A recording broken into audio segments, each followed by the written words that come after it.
इस दुनिया में दो तरह के लोग होते हैं, एक वो जो ज़मीन पर शोर मचाते हैं और दूसरे वो जो आसमान में खामोशी से राज करते हैं। उसी में से एक है ईगल। ईगल कभी शोर नहीं करता, वो कभी किसी को नहीं बताता कि उड़ान भरने वाला है। वो किसी से अप्रूवल नहीं मांगता, वो किसी से परमिशन नहीं लेता, वो बस उड़ान भरता है, क्योंकि ईगल जानता है कि वो नीचे ज़मीन के लिए नहीं, ऊपर आसमान को चीरने के लिए बना है।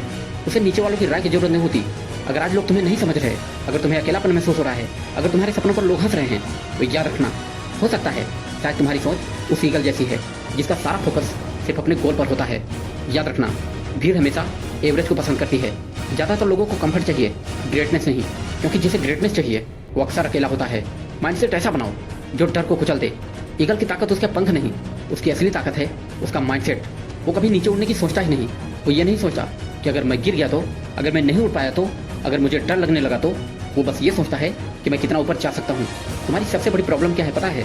तुम ये सोचते हो कि लोग क्या कहेंगे, अगर मैं फेल हो गया तो क्या होगा, अगर मैं नहीं कर पाया तो क्या होगा। कुछ लोग तो ऐसे भी होते हैं जो सोचते हैं कल करूँगा, लेकिन ईगल कभी कल के भरोसे नहीं उड़ता, वो आज उड़ता है। हार्ड एटीट्यूड का मतलब गुस्सा नहीं, हार्ड एटीट्यूड का मतलब है नो एक्सक्यूज माइंडसेट। जब ईगल उड़ता है तो पीछे नहीं देखता, क्योंकि पीछे देखने वाले कभी ऊपर नहीं जा पाते। आज ये तुम खुद डिसाइड करो कि ज़िंदगी डर कर जियोगे या ईगल की तरह डर को पीछे छोड़कर। ईगल की नज़र हमेशा फोकस्ड होती है, जो सब कुछ काट देने की क्षमता रखता है।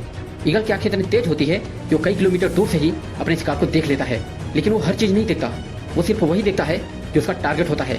यही डिफरेंस है ईगल में और आम लोगों में। आज तुम सब कुछ देख रहे हो, सोशल मीडिया, दूसरों की लाइफ, कंपैरिजन, गॉसिप, लेकिन ईगल वो सिर्फ और सिर्फ अपना गोल देखता है। फोकस का मतलब है फालतू चीज़ों को इग्नोर करना। अगर अपने अंदर एटीट्यूड लाना है तो डिस्ट्रैक्शन हटा दो। हर मैसेज का रिप्लाई करना बंद कर दो, हर कॉल उठाना बंद कर दो, हर पार्टी में जाना बंद कर दो, क्योंकि जब तुम फोकस करोगे तभी डेंजरस बनोगे। अकेलापन लोनली है बट पावरफुल है। ईगल कभी झुंड में नहीं उड़ता, क्योंकि ऊंचाई पर भीड़ की जरूरत नहीं होती। जब तुम अलग सोचने लगते हो तो लोग तुमसे दूर जाने लगते हैं, फ्रेंड्स कम हो जाते हैं, फोन शांत हो जाता है, और यही मोमेंट होता है जहाँ ज़्यादातर लोग टूट जाते हैं। लेकिन ईगल अकेलेपन को वीकनेस नहीं, ट्रेनिंग मानता है। याद रखना, अगर आज तुम्हें कोई नहीं समझ रहा तो खुद को लकी समझो। शायद तुम उस रास्ते पर हो जहाँ जाना सबके बस की बात नहीं। Storm is not enemy. जब तूफान आता है तो ईगल छुपता नहीं, बल्कि हवा के खिलाफ उड़ता है और तूफान की ताकत को अपनी ऊंचाई बना लेता है। तुम्हारी लाइफ के तूफान हैं फेलियर, रिजेक्शन, इंसल्ट। याद रखना, ये तुम्हें रोकने के लिए नहीं, बल्कि ये देखने आते हैं कि तुम ईगल हो या नहीं।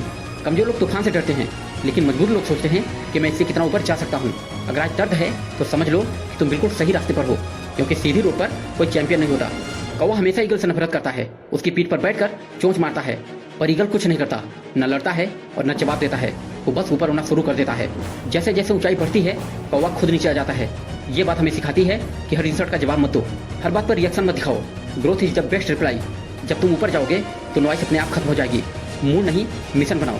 ईगल मूड पर नहीं, वो डिसिप्लिन पर उड़ता है। दर्द हो या डर, गर्मी हो या ठंडी, वो फिर भी उड़ता है। तुम्हारी प्रॉब्लम मोटिवेशन नहीं, तुम्हारी प्रॉब्लम डिसिप्लिन की कमी है। हार्ड एटीट्यूड का मतलब है काम करना, मन ना करे फिर भी सुबह उठना, नींद आ रही हो फिर भी प्रैक्टिस करना, कोई ना दिख रहा हो फिर भी मेहनत करना। यही चीज़ ईगल को बाकी पक्षियों से अलग बनाती है। पेनफुल रिबर्थ, खुद को तोड़कर खुद को बनाना। एक समय ऐसा आता है जब ईगल बूढ़ा हो जाता है। उसके पास दो रास्ते होते हैं, धीरे धीरे मर जाना या खुद को तोड़कर फिर से बनाना। वो पहाड़ पर जाता है, अपनी चोंच तोड़ता है, पंखे उजाड़ देता है, पुराने पंखों को नोच देता है, 90 दिन डस रहता है, अकेले रहता है और हर दिन संघर्ष करता है, और फिर नई चोंच, नए पंख और नई जिंदगी मिलती है उसे। अब खुद से पूछो कि क्या तुम भी वो दर्द, वो तकलीफ, वो संघर्ष करने के लिए तैयार हो? ईगल नीचे उड़कर गौरैया को इंप्रेस नहीं करता, वो ऊपर उड़ता है और दुनिया खुद देखती है। अब तुम्हें भी यही करना है, बोलो कम, करो ज़्यादा, क्योंकि अब उड़ान भरने की बारी तुम्हारी है। अगर आज सब तुम्हें गलत कर रहे हैं तो परेशान मत हो, ज़्यादा टेंशन मत लो, क्योंकि ईगल को कभी नीचे खड़े लोग नहीं समझ पाते। Alone, focused, fearless, born to rise, not to fit in.